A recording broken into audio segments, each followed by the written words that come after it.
നാമജപത്തിൽ മുഴുകാതാർക്കും ഈശനിലെത്താനാവില്ല. നാമജപത്തിൽ മുഴുകാതാർക്കും ഈശനിലെത്താനാവില്ല.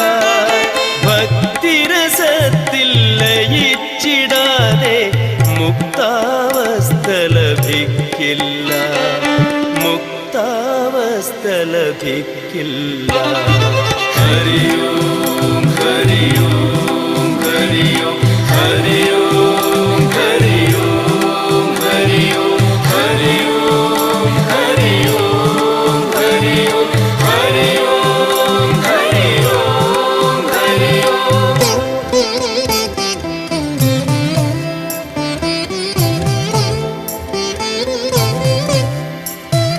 ധ്യാനജപാദികൾ ചെയ്തിടാത്തോൻ ആനന്ദാമൃതമുന്നില്ല. ധ്യാനജപാദികൾ ചെയ്തിടാത്തോൻ ആനന്ദാമൃതമുന്നില്ല. ധർമ്മം ദയ ഇവ കൂടാതെ സൽക്കർമ്മം ചെയ്യാൻ കഴിയില്ല. സൽക്കർമ്മം ചെയ്യാൻ കഴിയില്ല. ഹരിയോം ഹരിയോം ഹരിയോം ഹരിയോം ഹരിയോം ഹരിയോം ഹരിയോം ഹരിയോം ഹരിയോം ഹരിയോം.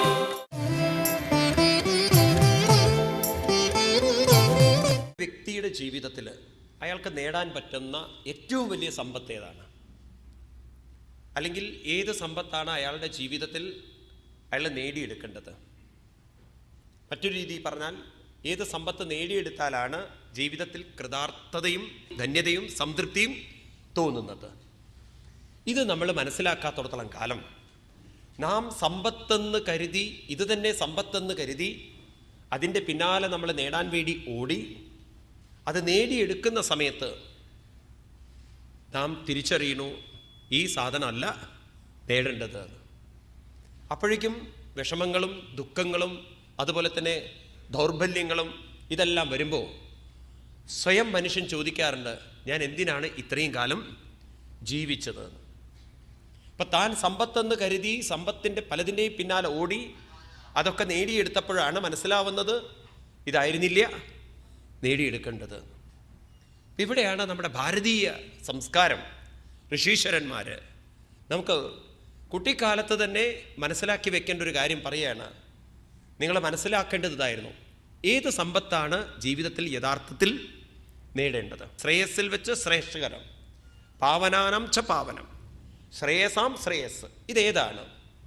ഗീതയിൽ ഭഗവാൻ പറയും, ഇതി ഗുഹ്യതമം ശാസ്ത്രം ഇതമുക്തം മയാനഘാം ഏതൽ ബുദ്ധ്വാ ബുദ്ധിമാൻ സ്യൽ കൃതകൃത്യസ്യ ഭാരത. ഹേ അർജുന, ആ വ്യക്തിക്ക് ജീവിതത്തിൽ കൃതകൃത്യസ്യ ആരായി തീരാൻ പറ്റും? കൃതാർത്ഥനായി തീരാൻ പറ്റും. കൃതാർത്ഥം എന്ന് പറഞ്ഞാൽ അർത്ഥം, ഞാൻ നേടേണ്ടതെല്ലാം നേടിക്കഴിഞ്ഞു, അനുഭവിക്കേണ്ടതെല്ലാം അനുഭവിച്ചു കഴിഞ്ഞു, ഇനി എനിക്കൊന്നും നേടാൻ ബാക്കിയില്ല എന്നുള്ളൊരു കൃതാർത്ഥത. ഏതുപോലെ? ഒരു 5 പെൺകുട്ടികളുള്ള ഒരു അച്ഛൻ ഓരോ മകളെയും കല്യാണം കഴിച്ചു കൊടുത്തു കഴിഞ്ഞാൽ, അവസാനത്തെ മകളെയും കൂടിയാണ് കല്യാണം കഴിച്ചു കൊടുത്തു കഴിഞ്ഞാൽ അച്ഛൻ പറയും, ഓ എൻ്റെ വലിയൊരു കടമ തീർന്നു കിട്ടി.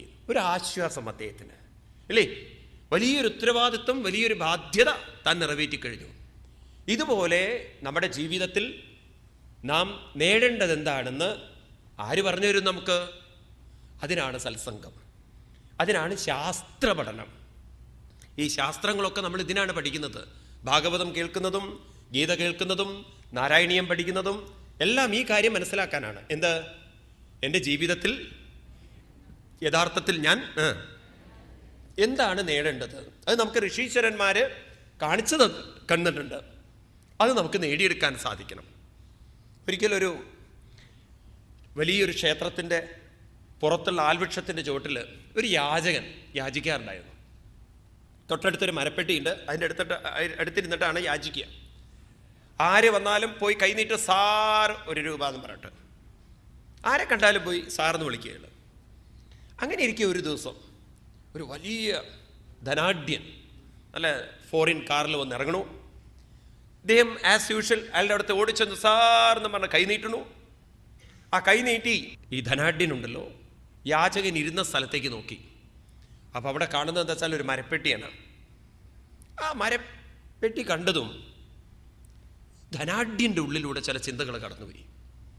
ഉടനെ അയാളോട് ചോദിച്ചു, ഈ പെട്ടി നിനക്ക് എവിടുന്ന് കിട്ടിയത്? സാറൊക്കെ എന്തിനാ അതൊക്കെ അറിയണത്? 1 രൂപ തന്നിട്ട് പോയി തൊഴു സാറേ എന്നൊക്കെ പറഞ്ഞിട്ട് ഇവൻ യാചകൻ്റെ അതേ സംസ്കാരങ്ങളൊക്കെ കാണിച്ചു. അത് എവിടുന്ന് കിട്ടിയതെന്ന് പറയാം. അതിപ്പോൾ സാറിന് അറിഞ്ഞിട്ട് എന്താ കാര്യം? സാറെന്താ പോലീസാണോ? എടോ സുഹൃത്തെ, അതൊന്ന് പറ, താൻ എവിടുന്നാ കിട്ടിയതെന്ന്. സാറിനിപ്പോൾ അത് അറിഞ്ഞിട്ട് എന്താ ഗുണം? പറഞ്ഞു, നിനക്ക് ഞാൻ 10 രൂപ തരാം. എവിടുന്ന് കിട്ടി? അതൊരു 10-20 വർഷം മുമ്പ് എനിക്ക് റോട്ടിൽ നിന്ന് കിട്ടിയതാണ്. എന്താ അപ്പം അതിൽ ഇത്ര പ്രത്യേകത? ഉടനെ അയാൾ ചോദിച്ചു, അത് തുറക്കാൻ പറ്റുമോ? ഇനിയിപ്പോൾ സാറിന് തുറന്നു കാണിക്കണോ? അതിൽ പ്രത്യേകിച്ചൊന്നുമില്ല, കുറേ പഴം തുണികളും പേപ്പറുകളും, ഇതല്ലാതെ വേറെ ഒന്നുമില്ല. സാറിനിപ്പോൾ എന്തിനാണ് കാണുന്നത്? ഞാൻ തനിക്ക് 50 രൂപ തരാം, ഒന്ന് കാണിക്കുമോ?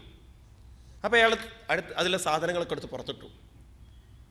അപ്പോൾ ഈ ധനാഢ്യൻ്റെ ഉള്ളിൽ ഒരു ചിന്ത. എന്താ ചിന്ത? ഇവനോട് ചോദിച്ചു, അതിൻ്റെ ഉള്ളിൽ നിനക്ക് വല്ല കല്ലുകളും കിട്ടുണ്ടായോ? കല്ലോ സാറേ? എന്ത് കല്ല്? നിനക്കറിയാത്തൊരു സംഗതി അതിൻ്റെ അകത്തുണ്ട്. അതെന്താ അറിയാത്തൊരു കാര്യം? ഇദ്ദേഹം തൻ്റെ കാറിൻ്റെ താക്കോല് കൊണ്ട് ഒരു കോർണറിൽ ഒരസാൻ തുടങ്ങി പെട്ടിയുടെ ഉള്ളിൽ. അപ്പം അതിൽ ചെറിയ സ്ക്രൂകൾ കണ്ടു. ഇയാൾ പോയിട്ട് സ്ക്രൂ ഡ്രൈവറൊക്കെ എടുത്തുകൊണ്ടുവന്ന് ആ സ്ക്രൂ അഴിച്ചു നോക്കുമ്പോൾ ആ പെട്ടിയുടെ ഉള്ളിൽ ചെറിയൊരു അറയിൽ 2-3 വില കൂടിയ കല്ലുകൾ വെച്ചിരിക്കുക. യാചകൻ ഷോക്കേറ്റ് പോയി. താൻ ഇരിക്കുന്ന പെട്ടിയുടെ ഉള്ളിൽ കല്ലുകൾ, അതും വില കൂടിയ കല്ലുകൾ. ഉടനെ യാചകൻ ചോദിച്ചു, നിങ്ങളാരെ ജ്യോത്സ്യനാണോ ചോദിച്ചു? അവർക്കാണുള്ളതൊക്കെ അറിയാം. ഉടനെ അദ്ദേഹം പറഞ്ഞു, സുഹൃത്തെ, 10-30 വർഷം മുമ്പ് എൻ്റെ അച്ഛൻ ഇവിടുത്തെ വലിയൊരു രത്നവ്യാപാരിയായിരുന്നു. അതിനിടയ്ക്ക് കലാപം വന്ന സമയത്ത് ഞങ്ങൾ അവിടുന്ന് ഓടേണ്ടി വന്നു. അന്ന് ജീവൻ കൊണ്ട് രക്ഷപ്പെടുന്ന സമയത്ത് ഇതിൻ്റെ അകത്തുള്ള സാധനങ്ങൾ എടുക്കാൻ സാധിച്ചില്ല. പിന്നെ എന്ത് സംഭവിച്ചു എന്നറിയില്ല. എന്തോ ഭാഗ്യവശാൽ ഞങ്ങളുടെ ബിസിനസ് മറ്റൊരു പട്ടണത്തിൽ ഞങ്ങൾക്ക് ചെയ്യാൻ സാധിച്ചു. ഇന്ന് ഞങ്ങൾ ഈശ്വരാധീനം കൊണ്ട് വളരെയധികം ബിസിനസ്സിൽ പുരോഗതി പ്രാപിച്ചിരിക്കണം. ഒന്നിനൊരു കുറവില്ല. അതുകൊണ്ട് ഈ കല്ലുകൾ നീ എടുത്തോളൂ. ആ സമയത്ത് യാചകൻ തിരിച്ചറിയുന്നൊരു വസ്തു എന്താണെന്നറിയോ? ഇത്ര വില കൂടിയ കല്ലുകൾ തൻ്റെ കയ്യിൽ ഉണ്ടായിട്ടും യാചിച്ച് ജീവിക്കേണ്ടി വന്നു എന്നുള്ളത്. ഇത് നമ്മുടെ കഥയാണ്. നമ്മൾ പലപ്പോഴും അറിയുന്നില്ല, ഏറ്റവും വലിയൊരു സമ്പത്ത് നമ്മുടെ ഓരോരുത്തരുടെയും ഉള്ളിലുണ്ട്. നമ്മൾ പെട്ടിയിലാക്കി വെച്ചിരിക്കുകയാണ്. അപ്പോൾ ഭാഗവതമൊക്കെ ഒരു സ്ക്രൂ ആണ്. അത് തുറന്ന് നമുക്ക് കാണിച്ചു തരികയാണ്, നാം ഇതുവരെ കാണാത്ത ഒരു ശക്തിയും സമ്പത്തും എവിടെയുണ്ട്? നമ്മളിൽ തന്നെ നിറഞ്ഞിരിക്കുന്നുണ്ട് എന്ന് പറഞ്ഞ് ആ സമ്പത്തിലേക്ക് നമ്മുടെ ശ്രദ്ധയെ കൊണ്ടുവരികയാണ് ഭാഗവതം. അങ്ങനെ ആ സമ്പത്തിലേക്ക് കൊണ്ടുവന്നു കഴിഞ്ഞാൽ ജീവിതം എങ്ങനെയായിരിക്കും എന്ന് പറഞ്ഞു തരുന്നൊരു മനോഹര ഭാഗമാണ് ഭഗവാന്റെ മോഹിനി വേഷത്തിൽ മോഹിക്കുന്നതുമായിട്ടുള്ള ലീലകൾ. ആ ലീലയിലേക്ക് നമുക്ക് കിടക്കാം. പാലാഴി മഥനം. ആ പാലാഴി മഥനത്തിൻ്റെ തത്വവും പറയേണ്ടായി. ഈ മഥനം നടക്കേണ്ടത് എവിടെയാണ്? നമ്മുടെ ഓരോരുത്തരുടെയും ഉള്ളിലാണ്. പാലാഴി എന്ന് പറയുന്നത് വ്യത്യസ്ത സ്വഭാവമുള്ള സംസ്കാരമുള്ള മനസ്സാണ്. മന്ഥരം എന്ന് പറയുന്നത് വിവേകബുദ്ധിയാണ്. കയറെന്ന് പറയുന്നത് നമ്മുടെ നിരന്തരമായ പ്രയത്നമാണ്, അഭ്യാസമാണ്. അപ്പുറത്തും ഇപ്പുറത്തും നിൽക്കുന്ന അസുരന്മാരും ദേവന്മാരും എന്ന് പറയുന്നത് നമ്മുടെ ഉള്ളിലുള്ള ദൈവികവും ആസുരികവുമായ സംസ്കാരമാണ്. കൂർമ്മമായിരിക്കുന്ന ഭഗവാൻ നമ്മളെ ഓർമ്മിപ്പിക്കുന്നത് സംയമനമാണ്.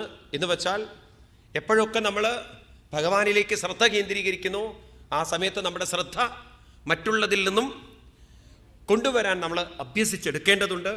അതിനെ കാണിക്കുന്നു. അങ്ങനെ നമ്മൾ കടന്ന് മുന്നോട്ട് പോകുമ്പോൾ ഉള്ളിൽ നിന്നും പുറത്തു വരുന്ന സാധനമാണ് കാളകൂട വിഷം. അവസാനം കൈവരിക്കാൻ സാധിക്കുന്ന സാധനമാണ് അമൃതം എന്ന് പറയുന്നത്. അമൃതം എന്ന് പറഞ്ഞാൽ കുടിക്കുന്നൊരു സാധനമല്ല. മൃതം എന്ന് പറഞ്ഞാൽ മരണം, അമൃതം എന്ന് പറഞ്ഞാൽ മരണമില്ലാത്തത്. ഇവിടെ ഈ കഥയുമായി ബന്ധപ്പെട്ടതാണ് ശിവരാത്രി. അതൊന്ന് നമുക്ക് മനസ്സിലാക്കാം. എന്താ ശിവരാത്രി ആഘോഷത്തിൻ്റെ പിന്നിലുള്ള ശാസ്ത്രീയത? പാലാഴി മഥനം തന്നെ ഒരു വാസ്തവത്തിലുള്ള കഥയല്ലെങ്കിൽ പരമശിവന്റെ വിഷം കുടിക്കലും വാസ്തവമാവോ? പറഞ്ഞു, പാലാഴി എന്ന് പറയുന്നത് സാങ്കല്പികമാണ്. അതിൽ മന്ദരപർവ്വതം കൊണ്ടുപോയിടുക എന്ന് പറഞ്ഞാൽ സാങ്കല്പികമാണ്. പിന്നീട് വലിക്കുക എന്ന് പറയുന്നതും സാങ്കല്പികമാണ്. അപ്പം അതിൽ നിന്നും വന്ന കാളകൂട വിഷമാണ് ആര് കുടിച്ചിരിക്കുന്നത്? അപ്പം അത് തന്നെ ഒരു സാങ്കല്പിക കഥയല്ലേ? അപ്പം അതിൻ്റെ ശാസ്ത്രീയത നമ്മൾ മനസ്സിലാക്കി വെച്ചോളണം. എന്താണ് അതിൻ്റെ തത്വം എന്നുള്ളത്? ശിവൻ എന്ന് പറയുന്നത് നാം സാധാരണ ഒരു വ്യക്തിയായിട്ടാണ് കാണുന്നതെങ്കിലും നമ്മുടെ ഓരോരുത്തരുടെയും അന്തരാത്മാവ് തന്നെയാണ് ആര്? ശിവൻ. നമ്മുടെ ശാസ്ത്രങ്ങളിൽ ശിവനെ പറയുന്നത് ഏക ഏവ ശിവോ നിത്യം തതോ വന്യൽ സകലം മൃഷാം. വേദമന്ത്രമാണത്. ഏക ഏവ ശിവോ. ശിവൻ എന്ന് പറയുന്നത് ഏകമാണ്, ഏവം അത് തന്നെയാണ്. ബാക്കിയെല്ലാം മൃഷമാണ്. മൃഷം എന്ന് പറഞ്ഞാൽ അസത്യമാണ്. അപ്പോൾ ഏതൊന്ന് സ്ഥിരമായി എപ്പോഴും കൂടെയുണ്ടോ അതിനെ തന്നെയാണ് ശിവൻ എന്ന് വിളിക്കുന്നതെങ്കിൽ, അപ്പോൾ ഇവിടെ ശിവൻ കാളകൂട വിഷം കഴിച്ചു എന്ന് പറയുമ്പോൾ എന്തായിരിക്കണം അർത്ഥം? ഏതൊരു വ്യക്തിയാണോ തൻ്റെ സാധനയിൽ പുരോഗതിക്കുന്നത്, അവൻ്റെ സ്വാർത്ഥത, അവൻ്റെ അഹങ്കാരം അവനിൽ നിന്നും പുറത്തേക്ക് പോയി അത് അവനും ഭൂഷണമാവും, അത് മറ്റുള്ളവർക്കും ഭൂഷണമാവും. എത്ര കണ്ട് നാം നമുക്ക് വേണ്ടി ജീവിക്കുന്നു അത്ര കണ്ട് നമ്മൾ സ്വാർത്ഥരാണ്. എത്ര കണ്ട് നമ്മുടെ അറിവും കഴിവും നമ്മൾ മറ്റുള്ളവരുടെ ഉന്നതിക്ക് വേണ്ടി നമ്മൾ ഉപയോഗിക്കുന്നു അത്ര കണ്ട് നമ്മുടെ അഹങ്കാരം നമ്മളിൽ നിന്ന് വിട്ടു പോകും. തമാശയിൽ പറയും, നിങ്ങൾ സ്വയം നോക്കൂ. ദ മോർ നമ്മൾ നമുക്ക് വേണ്ടി ജീവിച്ചോ നിങ്ങൾ അത്രയും ദുരിതങ്ങൾ അടയും. നിങ്ങൾ എത്ര മറ്റുള്ളവർക്ക് വേണ്ടി മനസ്സ് എക്സ്പാൻഡ് ചെയ്തുവോ അത്ര കണ്ട് നിങ്ങളുടെ ദുഃഖങ്ങൾ കുറഞ്ഞു കുറയും. ഇതാണ് സത്യം. രണ്ടാമത്തത് ശിവരാത്രി. ശിവൻ വിഷം കഴിച്ച ദിവസമാണല്ലോ നമ്മളെല്ലാം ഉറക്കൊഴിച്ചിട്ട് കാത്തിരിക്കുന്നത്. ശിവൻ ഉറങ്ങാണ്ടിരിക്കാനാണത്രേ. അങ്ങനെയാണല്ലോ കഥ. അതിൻ്റെ പിന്നിൽ എന്താ പറയുന്നത്? ശിവൻ വിഷം കുടിച്ച ദിവസം ശിവൻ ഉറങ്ങാതിരിക്കാൻ നമ്മൾ ഉറക്കൊഴിഞ്ഞുകൊണ്ട് കാര്യമുണ്ടോ? ഉണ്ടോ? ഇന്നത്തെ ശിവരാത്രി ആഘോഷം കേമം തന്നെയാണത്. രാത്രി സീരിയലും കണ്ട് 12 മണിയായാൽ ഉപവാസവും കഴിഞ്ഞ് കഴിഞ്ഞ് കിട്ടി. ഉപവാസം ഒരു പണിഷ്മെൻ്റ് പോലെയൊക്കെ കാണുന്നവരുണ്ട്. ചിലവർ സിൻസിയറായിട്ട് അങ്ങനെ രാവിലെ മുതൽ അമ്പലത്തിൽ കൂടി നാമവും ജപിച്ചുകൊണ്ട് അങ്ങനെ ഇരിക്കുന്നവരുണ്ട്. എന്താണ് അതിൻ്റെ പിന്നിലുള്ളത്? ശിവരാത്രി. ശിവം എന്ന് പറഞ്ഞാൽ തന്നെ മംഗളം. രാത്രി എന്ന് പറഞ്ഞാൽ പൊതുവേ നമുക്ക് രാത്രി ഉറങ്ങുന്ന സമയമാണ്. എല്ലാ ജീവജാലങ്ങൾക്കും ഉറക്കം എന്ന് പറയുന്നത് സുഖമുള്ള അനുഭവമാണ്. രാത്രി ഉറക്കമുള്ള അനുഭവമാണ്. അപ്പം അധിക പേരുടെയും ഉറക്കം സുഖമാണെങ്കിൽ ശ്രദ്ധിക്കണേ, ഇനി പറയുന്നത് നമുക്ക് 2 സുഖങ്ങളാണ് ഇന്ന് അനുഭവിക്കാൻ പറ്റുന്നത്. ഒന്ന്, വിഷയത്തിൽ മനസ്സ് സമർപ്പിച്ചുകൊണ്ട് വിഷയസുഖവും ഇന്ദ്രിയങ്ങളിലൂടെ വിഷയത്തിൽ നിന്ന് കിട്ടുന്ന സുഖവും. രണ്ടാമത്തത് നിദ്രയിൽ നിന്ന് കിട്ടുന്ന സുഖവും. അപ്പോൾ ഒന്ന് വിഷയസുഖമാണ്. വിഷയസുഖത്തിൽ മനസ്സെവിടെ ഉണ്ടായിരിക്കണം? മനസ്സിൻ്റെ വ്യാപാരിത്വം എവിടെയായിരിക്കണം? ഇന്ദ്രിയങ്ങളിലാണ്. ഇനി നിദ്രാസുഖം വരുന്ന സമയത്തോ മനസ്സ് എല്ലാം കെട്ടടങ്ങി ഉള്ളിൽ കിടന്നുറങ്ങുന്നു. പ്രാണനിൽ സുഖം കണ്ടെത്തുന്നു. അത് പ്രാണനിലാണ് സുഖം കണ്ടെത്തുന്നത്. അങ്ങനെ 2 സുഖങ്ങളെ സാധാരണ വ്യക്തികളെ സംബന്ധിച്ച് അവർക്കുള്ളൂ എന്ന് പറയുകയാണ്. എന്നാൽ ഇനി മൂന്നാമത്തൊരു സുഖമുണ്ട്. ആ സുഖത്തെയാണ് ശിവരാത്രി എന്ന് പറയുന്നത്. അതായത് രാത്രി എന്ന് പറഞ്ഞാൽ സുഖം എവിടെ നിന്ന് അനുഭവിക്കണം?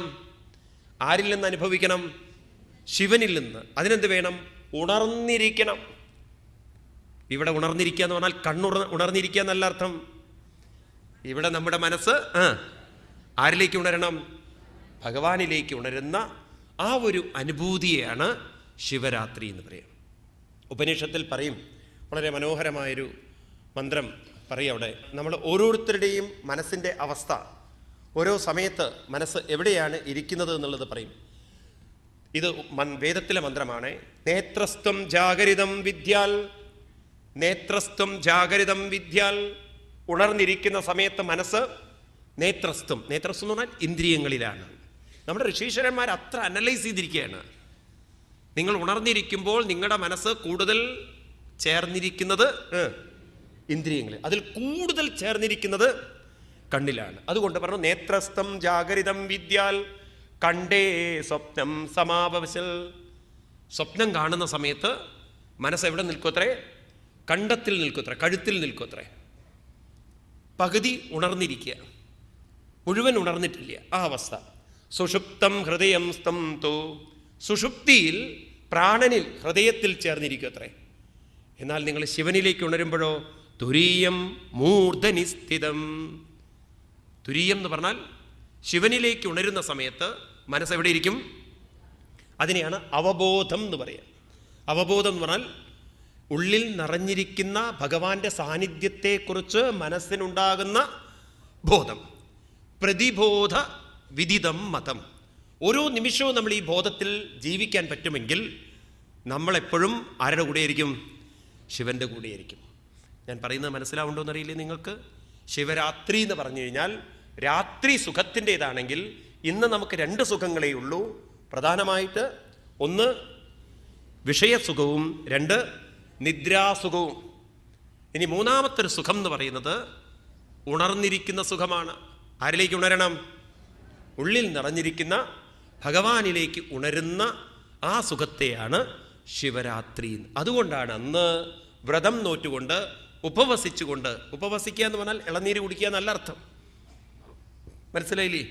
ഉപവസിക്കുക എന്ന് പറഞ്ഞാൽ ഭഗവാന്റെ അടുത്ത് വസിച്ചുകൊണ്ട് ഉണർന്നിരിക്കണം, ഉറക്കൊഴിക്കണം.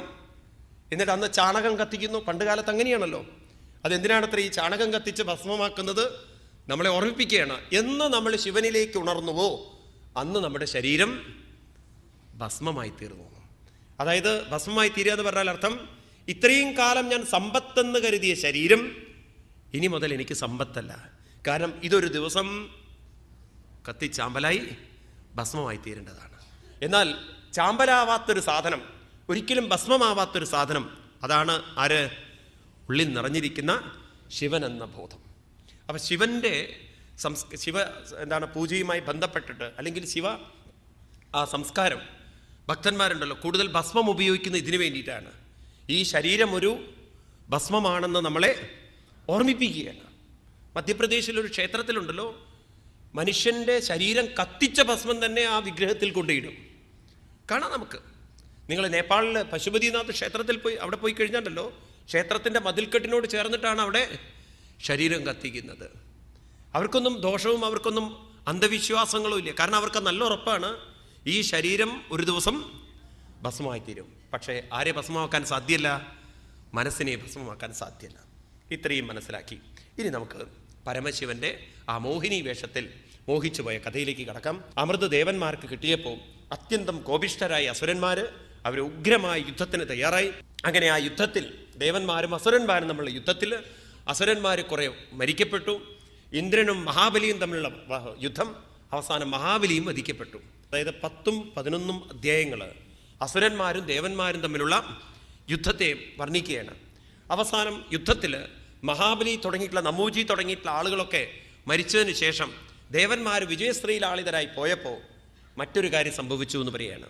അതെന്താ സംഭവിക്കുന്നത്? അസുരന്മാരുടെ ഗുരുവായിരിക്കുന്ന ശുക്രാചാര്യര് മൃതസഞ്ജീവനി വിദ്യ, ഈ വിദ്യ ഉപയോഗിച്ചുകൊണ്ട് മരിച്ചുപോയ മഹാബലിയെയും മറ്റും പുനർജീവിപ്പിച്ചു എന്നാണ്. അങ്ങനെ വീണ്ടും മഹാബലി ചക്രവർത്തിയായി വാഴുന്നു. അങ്ങനെ മഹാബലി ചക്രവർത്തിയായി വാഴുന്നു എന്ന കഥ പറഞ്ഞതിന് ശേഷം 12ാമത്തെ അധ്യായത്തിലേക്ക് കടക്കുമ്പോഴാണ് പരമശിവൻ ഈ കാര്യം മനസ്സിലാക്കിയിട്ടുണ്ടല്ലോ, ഭഗവാന്റെ മോഹിനി വേഷം. അന്ന് രാവിലെ എന്താ അറിയില്ല അദ്ദേഹത്തിന് ഒരു മോഹം, ആ മോഹിനി വേഷം ഒന്നുകൂടി കണ്ടാൽ തിരക്കടില്ല. ഇനി ആ കഥയിലേക്ക് കടക്കുകയാണ്. 12ാമത്തെ അധ്യായം. വൃഷധ്വജോ നിശമ്യേതം യോഷിൽ രൂപേണ ദാനവൻ മോഹയിത്വാസുരഗണൻ ഹരിസോമമപാപയൽ. വൃഷധ്വജോ, പരമശിവൻ നിശമ്യേതം, ഇത് കേട്ടിട്ടുണ്ട്. അന്ന് വിഷം കുടിച്ച ദിവസമാണല്ലോ ഇതൊക്കെ സംഭവിച്ചിരിക്കുന്നത്. പരമശിവൻ അത്ര ഫുൾ കാണാൻ പറ്റിയിട്ടില്ല ആ രൂപം. അപ്പോൾ പരമശിവനൊരു മോഹം, ആ വേഷം ഒന്നുകൂടി കണ്ടാൽ എങ്ങനെ ഇരിക്കുന്നു. അപ്പോൾ മനസ്സിൽ ആ ആഗ്രഹം കയറിക്കൂടി. ഇങ്ങനെയാണല്ലോ ഓരോന്ന് ചിന്തിക്കുമ്പോഴാണല്ലോ പ്രശ്നങ്ങൾ ചിന്തിച്ചു. നമ്മൾ വിഷയാന്ധ്യായതോ ചിത്തം വിഷയേഷു വിഷജ്യതയെന്ന്, അങ്ങനെ ആ രൂപം മനസ്സിലിങ്ങനെ വന്നു ദേവിയിലെ. പക്ഷെ പൂർണ്ണമായിട്ട് അങ്ങോട്ട് മനസ്സിലേക്ക് വരുന്നില്ല. അപ്പം എന്ത് ചെയ്തു? അവിടുന്ന് ദേവിയോട് പറഞ്ഞു, ഇങ്ങനെയൊരു മോഹമുണ്ട്. ദേവിയോട് കൺസൾട്ട് ചെയ്തിട്ടാ പോയതേ. അല്ലെങ്കിൽ പിന്നെ അതൊരു കുടുംബ പ്രശ്നമായി മാറുമല്ലോ. അല്ല, സതീദേവി ഇങ്ങനെ ഒരു മോഹം എനിക്ക് വരുന്നുണ്ടെന്ന്. അപ്പം സതീദേവി പറഞ്ഞു എനിക്കും മോഹമുണ്ട് എന്ന്. അപ്പം രണ്ടുപേർക്കും മോഹമുണ്ട്. അപ്പം അവിടുന്ന് രണ്ടുപേരും വൃഷമാരുഹ്യഗിരിശ സർവഭൂതഗണേവൃതാം സഹദേവ്യായോ ദൃഷ്ടം യത്രാസ്തേ മധുസൂദനം സഭാജിതോ ഭഗവതാ സാദരം സോമയാ ഭവാം സുപവിഷ്ടൗവാചേദം പ്രതിഭൂജ സ്മയൻ ഹരിം. അങ്ങനെ പരമശിവൻ സതീദേവിയോടുകൂടി നേരെ ഭഗവാനെ കാണാൻ വേണ്ടി പുറപ്പെട്ടു. ഭഗവാൻ വളരെ ആദരവോടെ ബഹുമാനത്തോടെ പൂജിച്ച് ഇരുത്തി.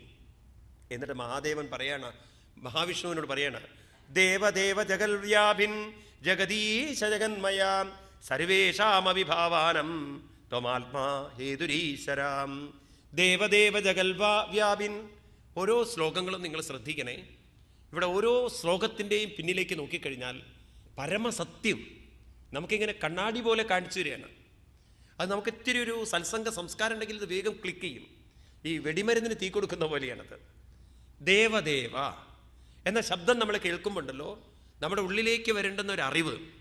ദേവൻ എന്ന് പറഞ്ഞാൽ അനുഭവങ്ങളെ പ്രകാശിപ്പിക്കുന്നവെന്നർത്ഥം. നമുക്ക് അനുഭവങ്ങളൊക്കെ പ്രകാശിപ്പിച്ചു തരുന്നത് ഇന്ദ്രിയങ്ങളും മനസ്സുമാണ്. പൊതുവേ നമ്മൾ ദേവന്മാരെന്ന് പറയുമ്പം ഇന്ദ്രൻ കൂട്ടരെയൊക്കെയാണല്ലോ പറയുക. എന്നാൽ നമ്മുടെ ഋഷീശ്വരന്മാർ ഈ ഇന്ദ്രനെയും കൂട്ടരെയൊക്കെ വെച്ചിരിക്കുന്നത് പുറമേ അല്ല. എവിടെയാണത്രേ? നമ്മുടെ മനസ്സ് തന്നെയാണ് ബ്രഹ്മാവ്. പുരുഷ സൂക്തത്തിലേക്ക് നോക്കിക്കഴിഞ്ഞാൽ കാണാൻ പറ്റും. ബ്രാഹ്മണോസ്യ മുഖമാസേൽ ബാഹു രാജന്യകൃത ഊരു തദസ്യയിൽ വൈശ്യ പദ്യം ശൂദ്രോ അജായത. കഴിഞ്ഞ ദിവസം പറഞ്ഞല്ലോ, മുഖാദിന്ദ്രശ്ചാഗ്നിശ്ച പ്രാണാൽവായുരജായതാം മുഖാദിന്ദ്രശ്ച. അപ്പം നമ്മുടെ ഓരോ അവയവങ്ങളിലും ദേവന്മാരുണ്ടെങ്കിൽ ഈ ദേവൻ എന്നുള്ള ശബ്ദം വരുന്നത് ദിവ് എന്ന ധാതുവില്ല. അതാണ് സംസ്കൃത ധാതു. അപ്പം അനുഭവങ്ങളെ പ്രകാശിപ്പിക്കുന്നത് ഇന്ദ്രിയങ്ങളും മനസ്സുമായതുകൊണ്ട് അവരെയൊക്കെ എന്ത് വിളിക്കണോ? ദേവന്മാർ. അപ്പം ദേവദേവൻ എന്ന് പറഞ്ഞാലോ ആ ദേവന്മാർക്ക് പോലും പ്രകാശം ചൊരിയുന്നവനാരോ അവനെയാണ് ദേവദേവൻ. അപ്പം ആരെയാണ് സൂചിപ്പിക്കുന്നത്? നമ്മളിൽ ഓരോരുത്തരിലും നിറഞ്ഞിരിക്കുന്ന ആ ചൈതന്യത്തെയാണ്.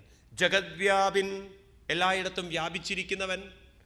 ജഗദീശ ജഗന്മയ. ഈ ജഗത്ത് എന്നുള്ള ശബ്ദം, ഇതൊക്കെ ഓരോ ശബ്ദങ്ങളുണ്ടല്ലോ, പഠിക്കാൻ നല്ല രസമാണ്. നമ്മുടെ ഋഷീശ്വരന്മാർ ഈ പ്രപഞ്ചത്തെ ജഗത്ത് എന്ന് വിളിച്ചപ്പോൾ നമ്മൾ അതിൻ്റെ അർത്ഥം പൂർണ്ണമായി